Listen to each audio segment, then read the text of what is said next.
બાળનગરીનો આ છે ભવ્ય ગેટ કે જે ગેટની અંદર પ્રેમવતી અને બાળનગરી આવેલી છે. તો ચાલો જોઈએ પ્રેમવતી અને ત્યાં આવેલી બાળનગરી.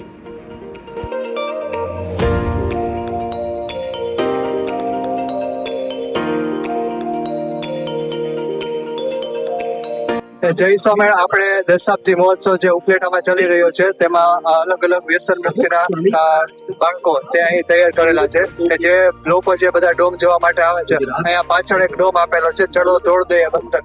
એ જોવા માટે જે બધા લોકો આવે છે તેમના જે વ્યસન છે એ આ બધા જ બાળકો દ્વારા અહીંથી દૂર કરવામાં આવે છે, જે વ્યસન માટેના સંકલ્પ કરવામાં આવે છે. તો બાળકો કઈ રીતે તમે આ બધા વ્યસનો છોડાવો છો, શું કહો છો એને? અમે જે રીતે લોકો બહાર નીકળીએ તેને પૂછીએ છીએ કે તમને કોઈ વ્યસન છે, આ પાડે તો તેને નિયમ લેવડાવીએ છીએ કે હે મહારાજ, હે સ્વામી, હે અક્ષર પુરુષોત્તમ મહારાજ. પછી તેનું નામ પૂછીએ છીએ અને તેને કહીએ છીએ તમે કદી પણ જીવનમાં કોઈ વ્યસન ના કરો તેવી પ્રતિજ્ઞા લો. જય સ્વામિનારાયણ. બીજા તમે બધા શું પૂછો છો? કઈ શ્લોક બોલો છો કે કઈ રીતે? હા, એમાં આપણે એક શ્લોક બોલવાનો હોય, અક્ષરમ પુરુષોત્તમ દાસોસ્મી, એવી રીતે 2 વાર બોલવાના હોય. કેટલા બાળકો અત્યારે છોડાવ્યા છે અત્યાર સુધીમાં વ્યસન? અત્યાર સુધીમાં 320 જણા. 320 જણાના વ્યસન છોડાવ્યા છે. બરાબર. કેટલા બાળકોની ટીમ છે અહીંયા? અમે 9 જણા. 9 બાળકો. બરાબર. ઓકે. તો બધા બાળકોને આપણે ધન્યવાદ કહીએ કે આ નાના બાળકો અહીંયા બધા જ છે વ્યસન છોડાવતા હોય છે. ભાઈ તમે કઈ રીતે વ્યસન છોડાવો છો? આપણે અહીંથી કોઈ પસાર થતું હોય તેને પૂછીએ છીએ કે આપને કઈ પણ વ્યસન છે. જો હા પડે તો અમે એને સમજાવીએ છીએ કે આ વ્યસન આપના પરિવારને ખૂબ જ હાનિ પહોંચાડે છે. પછી જો તે સમજે તો અમે તેને વ્યસન છોડાવીએ છીએ અને નિયમ લેવડાવીએ છીએ. ખૂબ જ સરસ. બધા જ બાળકો અહીંયા મહેનત કરે છે. પ્રમુખ સાહેબ મહારાજ અને મહંત સાહેબ મહારાજે આખું આ બાળ મંડળ તૈયાર કર્યું છે. દરેક જગ્યાએ જે માનવ ઉત્કર્ષ મહોત્સવ જ્યાં જ્યાં થાય છે એ જગ્યાએ આખું આ રીતે બાળ મંડળ અલગ અલગ થીમ પ્રમાણે જે વ્યસન મુક્તિ માટેના અલગ અલગ થીમ બનાવેલી હોય છે એ રીતે વ્યસન છોડાવે છે. બરાબર. એટલે બધા જ ખાસ નગરીની મુલાકાત લેજો અને 5 માર્ચ સુધી આખી નગરી બનાવવામાં આવી છે. તો દરેક વ્યક્તિ અવશ્ય આ નગરીમાં મુલાકાત લ્યો. ધન્યવાદ.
જય સ્વામિનારાયણ. મિત્રો, આપણે ઘણા બધા મેળા તમે જોયા છે.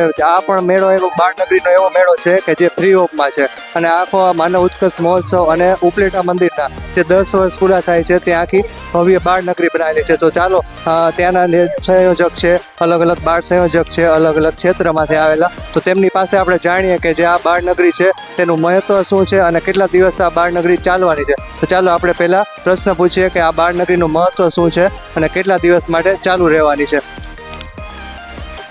શ્રી સ્વામિનારાયણ ભગવાનની જય. સૌપ્રથમ તો વંદનભાઈ, આ બાળનગરી એટલા માટે બનાવવામાં આવી છે કે અમારા ગુરુ પરમ પૂજ્ય પ્રમુખ સ્વામી મહારાજ, એમના ગુરુ યોગીજી મહારાજ એ આર્ષ દ્રષ્ટા પુરુષ હતા અને એમને ત્યારે જ વિચાર્યું હતું કે બાળકો એ આવનારા સમાજના નાગરિક છે અને આવનારા ભવિષ્યના એ નાગરિકો છે. એટલે ભવિષ્ય ઉજળું કરવા માટે આજે જ આ બાળકોને સંસ્કાર, સંસ્કૃતિ સાથે સાથે અભ્યાસ એ બધાની સર્વાંગી વિકાસની જરૂર છે. એટલે અમને 1954માં જ બાળ સંસ્કાર કેન્દ્રો ચાલુ કરેલા હતા. આ બાળ સંસ્કાર કેન્દ્રોની અંદર બાળકોને સર્વાંગી વિકાસ થાય એ મુજબનું ત્યાં 1.5 કલાકની અંદર દર અઠવાડિયે શિક્ષણ આપવામાં આવે છે. સાથે સાથ વંદનભાઈ, આપનો પ્રશ્ન છે આ બાળનગરી અહીંયા શા માટે? તો આ ઉપલેટા મંદિરના 10 વર્ષ પૂર્ણ થયા એટલે દશાબ્દી મહોત્સવની અંદર માનવ ઉત્કર્ષ મહોત્સવ હતો. સામેના ગ્રાઉન્ડમાં તમે જોયું હશે કે વ્યસન મુક્તિ છે, કૌટુંબિક મૂલ્યો છે અને સાથે સાથે પુરુષાર્થ પ્રાર્થનાનો સુવર્ણ શો પણ છે. તો બાળકો કેમ પાછા રહી જાય, બાળકોનો પણ ઉત્કર્ષ થાય. તો અહીંયા જે ગેમ રાખવામાં આવી છે, આપણે કુલ 13 ગેમ રાખી છે. ટાર્ગેટ ટીનની અંદર છે તો એને ટીનને પાડવાના છે એ જગ્યાએ આપણા દુર્ગુણો, આળસ, વ્યસન, ચોરી, કુસંગ એને જ દડો મારવાનો અને એ ડબલા પછાડવાના છે.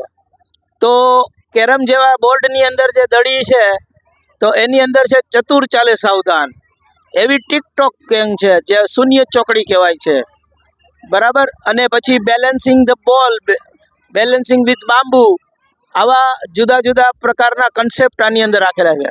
અને ખાસ કરીને સાપસીડી આપણે જે બનાવી છે બંધનભાઈ, એ સાપસીડીની અંદર જે સીડીઓ છે, જો બાળકોની શું ટેવ હશે એ સીડી ચડશે અને જે બાળકોના દુર્ગુણો દેખાય પાસો ફેંકા પછી તો ત્યાં સાપ હશે એટલે નીચે ઉતરશે. એટલે બાળકોને એમાં પણ છુપી રીતે આપણે સંદેશો જીવન જીવવાનો આપીએ છીએ. સાથે સાથે નાના ભૂલકાઓ માટે આપણે બોટિંગ અને ટ્રેમ્પોલિન એટલે કે જમ્પિંગ પણ રાખ્યું છે. દરેક ગેમ જ્ઞાન સાથે ગમત આપે છે અને બાળકો ખૂબ આનંદ લે છે. આ 24 તારીખથી આપણે 5 તારીખ સુધી છે. અહીંયા આ 7-8 દિવસની અંદર 2000થી વધુ બાળકો ખૂબ આનંદ ઉઠાવી ગયા છે, ખૂબ રમતનો લુપ્ત ઉઠાવ્યો છે અને બાળકો ખૂબ જ ખુશ છે.